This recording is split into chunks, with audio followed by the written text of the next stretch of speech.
আমাদের 6 জনের রিপ্লাই দিতেই আমরা 2 মিনিট কথা বললে এটা রিপ্লাই দিতেই স্বরাষ্ট্রমন্ত্রীর 45 মিনিট লাগে। একই সাথে সাথে আপনারা যখন সংসদ দেখেন আপনাদের কাছে কি মনে হয়? এই যে এখানে আমার মা বোনেরা রয়েছে, এই 6 জন যারা আজকে সংসদে গিয়েছে তারা কি জাতিকে কোনোভাবে হতাশ করছে? 6 জন ইকুয়াল টু 212 জন। আমাদের 6 জনের রিপ্লাই দিতেই আমরা 2 মিনিট কথা বললে এটা রিপ্লাই দিতেই স্বরাষ্ট্রমন্ত্রীর 45 মিনিট লাগে। আর আমরা যদি 45 মিনিট কথা বলার সুযোগ পাই তাহলে এটা রিপ্লাই দিতে স্বরাষ্ট্রমন্ত্রীর একটা অধিবেশনই লাগবে। সেজন্য এই তরুণ প্রজন্ম কারো কাছে বিবেক বর্গা দিয়ে দেয় নাই। আমরা চাই স্থানীয় সরকার নির্বাচনগুলোতে আপনারা যারা আছেন আপনারা বেশি বেশি করে অংশগ্রহণ করুন।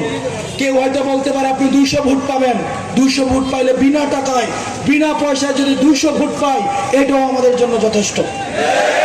আমরা যখন নির্বাচন করতে নেমেছিলাম আমাদেরকে বলা হয়েছিল চিলড্রেন পার্টি 500 ভোটের বেশি নাকি আমরা পাবো না। 500 ভোট পাওয়ার জন্য নির্বাচনী ক্যাম্পেইন শুরু করেছি। মা বোনেরা বন্যার স্রোতের মতো আমাদেরকে এসে বিনা পয়সায় ভোট দিয়ে গিয়েছে এবং শেষ পর্যন্ত এই ভোট 1,68,000 গিয়ে ঠেকেছে এবং কোন কেন্দ্রে জয় ঠেকাতে পারে নাই। সেজন্য প্রিয় তরুণ প্রজন্ম যার বয়স হয়েছে আপনারা ওয়ার্ডের যে মেম্বার ইলেকশন রয়েছে, ইউনিয়নের যে চেয়ারম্যান ইলেকশন রয়েছে, পৌরসভার কাউন্সিল ইলেকশন, মেয়রের ইলেকশন, প্রয়োজনে 100 ভোট পাবেন, 50 ভোট পাবেন, 20 ভোট পাবেন, প্রয়োজনে ফেল করবেন। আপনার ভোটটা প্রয়োজনে আপনি পান, প্রয়োজনে আপনার স্ত্রী আপনাকে ভোট দেওয়ার দরকার নাই, তাও আপনি নির্বাচনে অংশগ্রহণ করুন।